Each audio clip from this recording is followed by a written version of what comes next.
into. And I think ultimately information is one of the big ones. And information also, in a lot of ways, is money. I mean, when we think of money, we're thinking of ones and zeros that are being moved around on bank accounts. It's data. I mean, it's attributed to different people, and you get to do more things because you have more of these numbers and more of these things.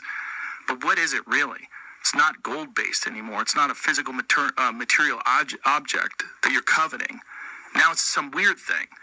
And it's kind of like information on a database. And what if we get to a certain point in time, and I sort of feel like in this weird, vague, abstract way, we're moving towards this. It's one of the things that when I really step back and wonder about this trend towards socialism and social democratic thinking, I wonder what that is. And I honestly think that we're moving towards this idea that, hey, we've got a lot of fucking problems that could be cured if you move some of that money around. But should you be able to move some of that money around? And what happens if that money becomes something different than, what if people start developing social currency instead of financial currency?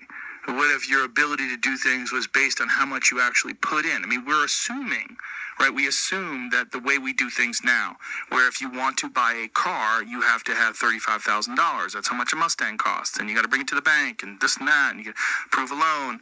But what if we get to a time in the future where it's not these pieces of paper that give you material objects, but rather your own actions and deeds provide you a social currency that allows you to go on vacations, or allows you to eat at restaurants, or allows you to do things, and there's this running tally. That's not outside of the realm of possibility.